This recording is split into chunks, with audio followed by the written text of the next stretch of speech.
नमस्कार प्रेक्षकांनो. आजच्या एपिसोडमध्ये इथे मानसी अंगण झाडत असते. तेव्हा सूरज त्या ठिकाणी येतो आणि तिला म्हणत असतो की मानसी माझ्याकडे दे, मी तुला मदत करतो, मी अंगण झाडून देतो. तेव्हा मानसी म्हणते नाही नको सूरज दादा, मी करते ना. तेव्हा सूरज म्हणतो असू दे ग, दे माझ्याकडे. उद्या जयंती निमित्ताने माझी काहीतरी मदत होईल तुला, दे मी करतो ते सगळं. तेव्हा मानसी म्हणते नाही आहे सूरज दादा, तुमची फक्त एवढीच मदत नको आहे मला, अजून खूप मदत हवी आहे. तेव्हा इकडे सूरज म्हणतो म्हणजे? आणि तेव्हाच सूरजचं लक्ष जातं. तेव्हा 2 कामगार माणसं त्या ठिकाणी आलेली असतात आणि ती माणसं सूरजकडे जणू काही रागानेच बघत असतात. तेव्हा इथे सूरजला तो प्रसंग आठवतो, ज्या वेळेला ते लोकं सूरजला मारण्यासाठी त्याच्या घरपर्यंत त्याचा पाठलाग करत आलेले असतात. त्याच्यावरती दगडफेक करतात, त्याला हवं तेवढं मारतात आणि पोलिसांच्या सुद्धा स्वाधीन करतात. तेव्हा इथे सूरज म्हणत असतो, की मानसी हे तेच लोकं आहेत, ज्यांनी मला मारहाण केली होती, ज्यांनी मला दगड मारल्या होत्या, मला अरेस्ट केली होती, आपल्या घरावरती दगडफेक केली होती. हे तेच लोकं आहेत मानसी, मला जाऊ दे. ते लोकं मला परत मारतील. तेव्हा इथे मानसी म्हणत असते, सूरज भाऊजी बास झाला आता. आता तुम्ही तुमच्या इथे मला माहिती आहे तुम्ही तुमच्या भूतकाळापासून असे किती दिवस पळणार आहात. आता तुम्हाला कुठेही लपायची आणि पळायची गरज नाही आहे. थांबा बरं तुम्ही इथे, मी आहे तुमच्याबरोबर. तेव्हा ती माणसं सूरजच्या जवळ येऊन उभी राहतात. तेव्हा सूरज म्हणत असतो की माफ करा, मला माफ करा. मी काही केलेलं नाही आहे. आता मी कुठलाही लेख लिहिलेला नाही आहे. तुम्ही प्लीज मला मारू नका. तेव्हा इथे सूरज इतका घाबरलेला असतो. तेवढ्यात तिथे तेजस येतो आणि म्हणतो, सूरज दादा थांब. हे बघ तुला कुणालाही घाबरायची गरज नाही आहे. हे लोकं तुला मारायला नाही किंवा घाबरवायला इथे आलेले नाही आहेत. या लोकांना त्यांच्या चुकीची जाणीव झाली म्हणून ते इथे तुझी माफी मागायला आलेत. तेव्हा ती माणसं म्हणतात, की "हो, आम्हाला माफ करा सूरज प्रभू. त्यावेळेला तुम्ही जो काही लेख लिहिला होता, तेव्हा आम्हाला असं वाटलं होतं, की तुम्ही कामगारांना त्या बिल्डरच्या विरुद्ध भडकवताय. तुमच्या लेखानंतर त्या मालकाने मिल खरेदी करायला नकार दिला होता आणि नंतरला त्याने ती खरेदी केली. आम्हाला असं वाटलं तुमच्या लेखामुळे आमच्या इथे पोटावरती पाय येतोय की काय. पण आम्हाला त्या माणसाने तेव्हा पैसे दिले होते आणि तेव्हा आम्ही गप्प बसलो. पैसे दिले पण आम्हाला नोकऱ्या दिल्या नाही आणि मग जे काही पैसे दिले होते ते आम्हाला किती दिवस पुरलेत. त्यानंतरला आमच्या मुलाबाळांचे खूप हाल झाले. त्यांना शिक्षण मिळण्यामध्ये अडचणी निर्माण झाल्या आणि मग आम्हाला कुठेच नोकऱ्यासुद्धा मिळाल्या नाही. हे सगळं त्या माणसामुळे झालं. त्यावेळेला तुम्ही तुमच्या लेखात जे काही लिहिलं होतं ते सगळं अगदी बरोबर होतं. म्हणजे पुढे जाऊन कामगारांना ज्या काही अडचणी होणार आहेत त्या सगळ्या तुम्ही त्याच्यामध्ये नमूद केल्या होत्या. पण ते आम्हाला सगळं उलटं वाटत होतं. आमचा गैरसमज झाला होता. त्यासाठी खरंच तुम्ही आम्हाला माफ करा. तेव्हा इथे मानसी म्हणते, बघितलंस ना सूरज दादा, त्यावेळेला या लोकांचा जरी गैरसमज झाला असला तरीसुद्धा आता त्यांना कळून चुकलंय की तुम्ही लिहिलेला लेख हाच बरोबर होता. त्याच्यामुळे पुन्हा एकदा तुम्हाला आता इथे भास्कर प्रभू यांचे नातू म्हणून आता पुन्हा तुमची पत्रकारिता सुरू केली पाहिजे. त्यानंतर प्रेक्षकांनो इथे मानसी येते आणि सगळ्या लोकांना आवाज देऊन एकत्र बोलावते. त्यानंतरला इथे दिनेश, तात्या, त्याचबरोबर सुगंधा सगळेजण येऊन उभे राहिलेले असतात. तेव्हा तेजस म्हणतो, की आपला मेन माणूस राहिला, शकुनी मामा राहिला. तेव्हा मानसी म्हणते, गायत्री वहिनी. तेव्हा तेजस म्हणत असतो, की शकुनी मामा. तेवढ्यातच तिथे गायत्री येते आणि म्हणत असते, काय गं मानसी, तुझं काय गं आपलं सारखी सारखी इथे जमा करते सर्व लोकांना, जोरजोरात आवाज देतेस. तुला काही दुसरे कामधंदे नाही आहेत का इथे येऊन सगळ्यांना ओरडण्यापेक्षा. तेव्हा इथे आता गायत्री परत जाणार. तेवढ्यातच तेजस म्हणतो, ओ ओ शकुनी मामा, कुठे जात आहे, कुठे जात आहे तुम्ही. आणि तेजस तिच्यासारखा लंगडत लंगडत तिच्यासमोर जातो आणि म्हणतो, की अहो महत्त्वाची अनाऊन्समेंट करायची आहे, तेव्हा बोलावले ना तुम्हाला, चला मी तुम्हाला मदत करतो. तेव्हा इकडे गायत्री म्हणते, मला कुणाच्याही मदतीची गरज नाही आहे, कळलं तुला. तेव्हा इथे तेजस म्हणतो, हो का, कुणाच्याही मदतीची गरज नाही आहे. बापरे, मग चला तिकडे, चला तिकडे आणि जाऊन बसा त्या खुर्चीवरती. आता इकडे मिस लकी चार्म काहीतरी महत्त्वाची गोष्ट सांगतायत, तुमच्या भल्याची आहे, तुम्हाला पण कळलं पाहिजे. या बरे इकडे आणि ऐका मिस लकी चार्म काय बोलतायत ते. तेव्हा मानसी म्हणत असते, की अहो गायत्री मॅम, इथे आता जी काही अनाऊन्समेंट होणार आहे, उद्याच्या जयंती निमित्ताने होणार आहे. तेव्हा गायत्री म्हणते, हो का? म्हणजे काय करणार आहेस उद्या? जयंतीचा कार्यक्रम रद्द करतेस की काय? त्याची अनाऊन्समेंट करायची आहे तुला, म्हणून इथे सगळ्यांना जमा केलेस का? तेव्हा इथे मानसी म्हणते, गायत्री मॅम, अहो जयंतीचा कार्यक्रम का बरं रद्द होईल? स्वातंत्र्य सूर्य भास्कर प्रभू यांची जयंती आहे, ती सुद्धा 100वी आणि इतिहास आहे आपल्या घराला. मग आपल्या घराला इतिहास आहे, हे तर आपलं नशीब आहे की नाही? आपण या प्रभू घराण्यातल्या सुना आहोत आणि आपल्या घराला इतका मोठा इतिहास आहे, या गोष्टीचा आपण अभिमान बाळगला पाहिजे, बरोबर की नाही? आणि म्हणूनच आता उद्याची तयारी आपल्याला जोरदार पद्धतीने करायची आहे. स्वातंत्र्य सूर्य भास्कर प्रभू, दिनकर प्रभू यांचे नातू आता या सगळ्या प्रेसची जबाबदारी घ्यायला तयार झालेत. ते म्हणजे सूरजदादा. सूरज प्रभू पुन्हा एकदा पत्रकारिता करणार आहेत. आपली स्वातंत्र्य सूर्य प्रेस याचे संपादक सूरज प्रभू स्वतः या आता प्रेसचं उद्घाटन करणार आहेत, असं इकडे मानसी सांगत असते. तेव्हा तात्यांना खूप आनंद होतो. तात्या म्हणतात, सूरज, खरंच खरंच मला तुझा खूप अभिमान वाटतोय. कारण जर ही जबाबदारी सूरजने घेतली तर तोच ही प्रेस अगदी व्यवस्थितरित्या सुरू ठेवू शकतो, हे बरोबर गायत्रीला माहिती असतं. आणि म्हणूनच ती ते सूरजला डाऊन करण्याचा प्रयत्न करत असते. पण शेवटीला तेजस आणि मानसी या दोघांनी मिळून सगळ्या गोष्टी जुळून आणलेल्या असतात आणि सूरजचा कॉन्फिडन्स पुन्हा इथे एकत्र आणलेला असतो आणि मग त्याला इथे प्रेस सुरू करायला सांगितलेली असते. तेव्हा सगळेजण टाळ्या वाजवतात, कौतुक करतात. तेव्हा इथे गायत्री दिनेशकडे रागाने बघते. तिला अजिबात आवडत नाही की दिनेशसुद्धा यांच्या आनंदामध्ये सहभागी झालेला असतो. त्यानंतर प्रेक्षकांनो, इथे आता गायत्री पुन्हा जाणार. सूरज म्हणतो, काय गायत्री वहिनी, कुठे चाललात आता तुम्ही लंगडत लंगडत? अहो हे बघा, थांबा थोडा वेळ, तुम्हाला इथे उद्याच्या कार्यक्रमाचं आमंत्रण द्यायचं आहे ना. तर गायत्री वहिनी, इथे स्वातंत्र्य सूर्य भास्कर प्रभू यांची 100वी जयंती साजरी होणार आहे. त्यांच्या जयंतीनिमित्ताने तुम्हाला इथे आग्रहाचं निमंत्रण देतोय आणि तुम्ही यायचंच आहे, कळलं का तुम्हाला? तेव्हा इकडे तेजस म्हणत असतो की निमंत्रक तेजस प्रभू उर्फ गोल्डी टीजे तेजस, असं म्हणून तो गायत्रीला चिडवण्याचं काम करत असतो. त्यानंतर प्रेक्षकांनो, इथे आता सूरजची तयारी करून घेतली जात असते. 100व्या जयंतीनिमित्ताने त्याला इथे भाषण करायचं असतं आणि म्हणून त्याला भाषणाची तयारी करून घेण्यासाठी उभं केलेलं असतं. पण इथे सूरज सारखा चुकत असतो. तो म्हणत असतो की हे मानसी, मला नाही जमणार हा. तेव्हा तेजस म्हणतो, नाही असं चालणार नाही, चल वरती उभा राहा आणि पुन्हा पुन्हा बोल, तुझी तयारी झालीच पाहिजे. अरे पत्रकार आहेस ना तू, ह्या 4 लाईनी तुझ्या लक्षात राहत नाही का? तेव्हा इथे तेजस आता त्याच्याकडून तयारी करून घेणारच. तेव्हा मानसी म्हणत असते, हे बघा सूरजदादा, अहो तुम्ही इथे स्वातंत्र्य सूर्य भास्कर प्रभू यांचे नातू आहात, मग त्यांचं नाव घ्या आणि सुरू करा चला. तेव्हा त्यांची तिथे तालीम सुरू असते आणि प्रेक्षकांनो, इथे आता गायत्री म्हणत असते की दिनेश, आणि दिनेशकडे एक उशी फेकून मारते आणि एक चादर फेकून मारते आणि म्हणते, जा आत्ताच्या आता बाहेर जाऊन झोपायचं, माझ्या रूममधून चालतं व्हायचं जा. तेव्हा इथे दिनेश म्हणतो, काय तुझ्या रूममधून चालतं व्हायचं म्हणजे? ही रूम माझी नाही आहे का? तेव्हा इकडे गायत्री म्हणते, काय ही रूम तुझी आहे? ही रूम फक्त आणि फक्त माझी आहे. आत्ताच्या आत्ता चालतं हो आणि बाहेर जाऊन झोप चल. तेव्हा इकडे दिनेश म्हणत असतो, अगं पण गायत्री असं का करतेस तू?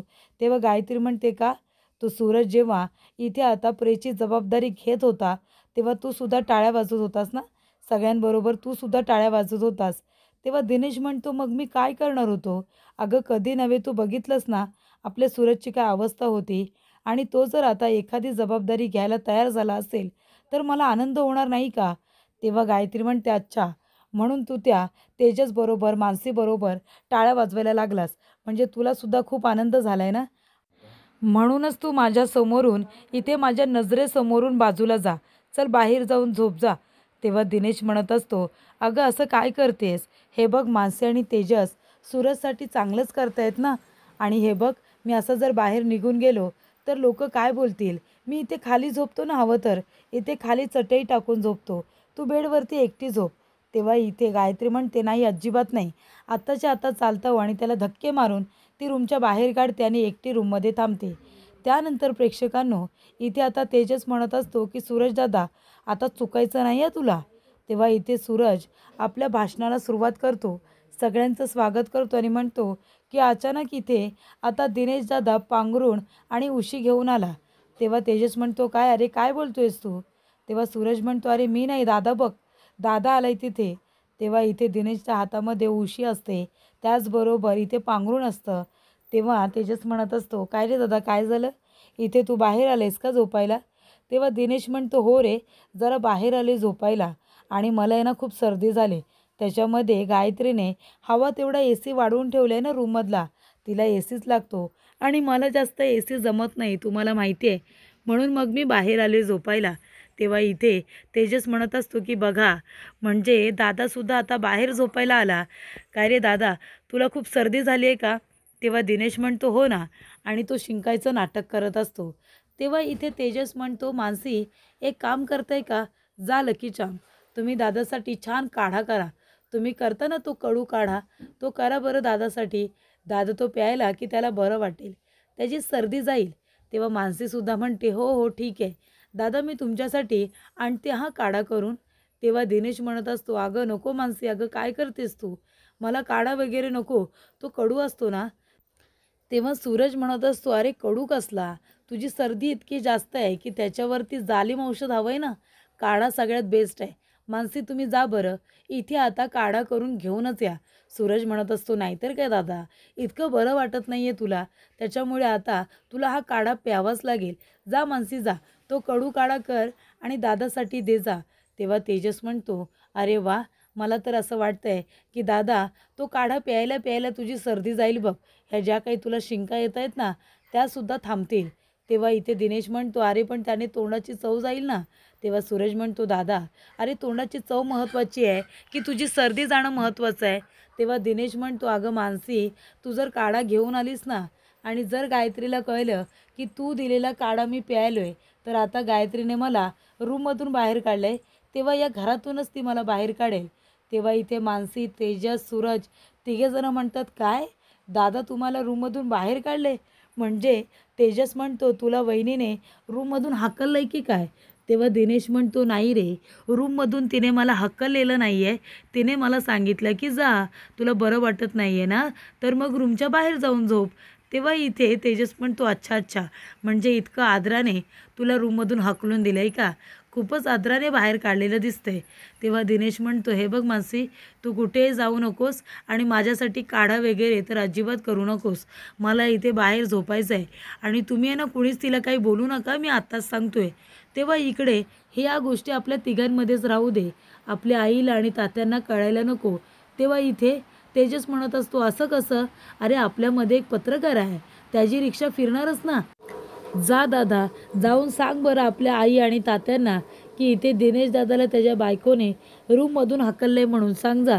तेव्हा दिनेश म्हणतोय, बाबा गप्प बसणार आहे, मी तुझ्या पाया पडतो, पण इथे आई आणि तात्यांना काही कळू देऊ नकोस. तुला माहिती आहे ना त्या गायत्रीचा राग कसा आहे. तेव्हा प्रेक्षकांनो इथे आता तेजस, दिनेश आणि सूरज या तिघांची खूप छान अशी मस्ती सुरू असते. तिघेही एकमेकांबरोबर अगदी पहिल्यासारखे राहत असतात, वागत असतात. त्यामुळे मानसी या सगळ्याचा आनंद घेत असते, मस्त हसत असते. त्यानंतर प्रेक्षकांनो इकडे आता तेजसने फळ्यावरती 100वी जयंती निमित्ताने छान असा पॅराग्राफ इथे आता तेजसने लिहिलेला असतो.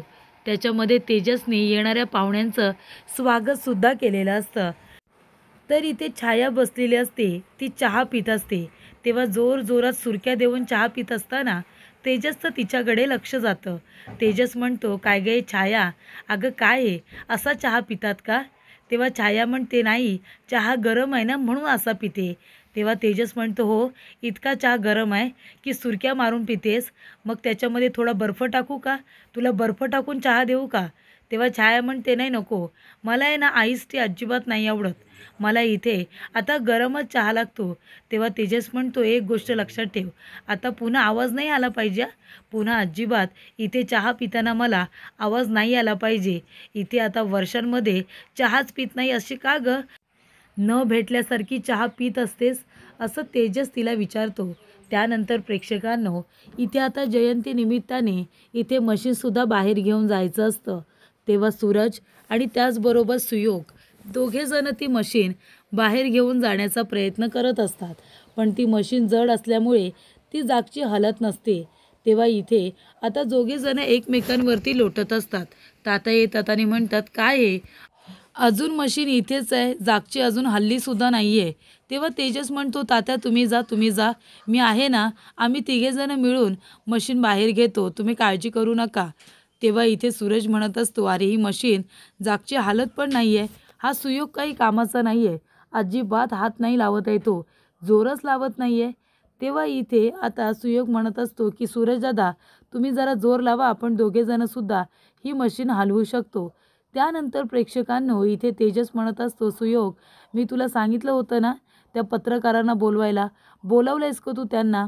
म्हणजे त्यांनी आता गायत्री वहिनींना असे प्रश्न विचारले पाहिजे ना, की त्यांनी प्रश्नातून उत्तर देत असताना सांगितलं पाहिजे की इथे स्वातंत्र्यसूर्य भास्कर प्रभू आणि गायत्री वहिनी यांची भेट कशी झाली होती, यांची ओळख कशी झाली होती ना, ते आपल्याला कळायलाच हवं.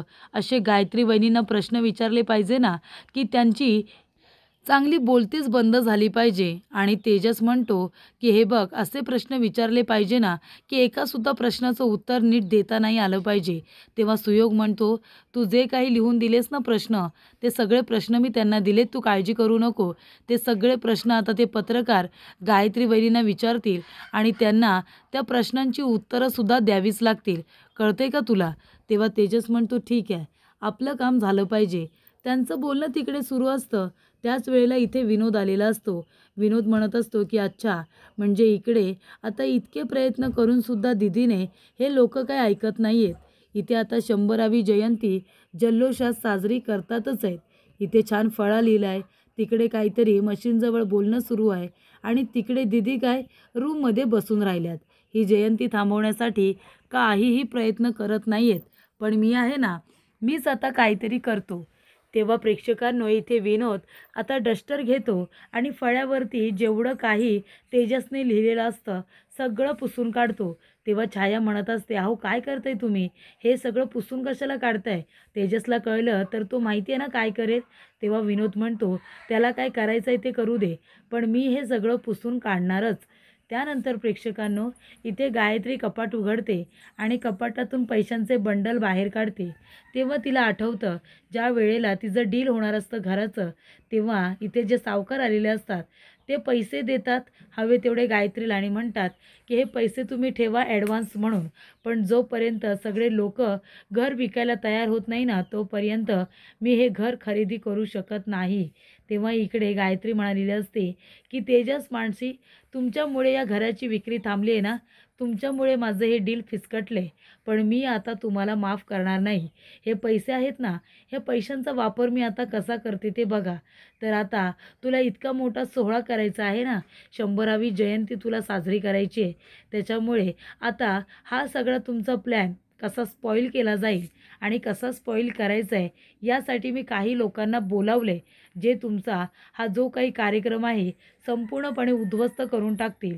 त्या माणसांवरती खर्च करणार आहे मी हे सगळे पैसे. कळलं का तुला? तेजस आणि मानसी, असं इकडे गायत्री म्हणत असते. तर प्रेक्षकांनो पुढील भागामध्ये इथे आता सेम टू सेम तेजसच्या अक्षरामध्ये इथे आता छायाने अक्षर काढलेलं असतं.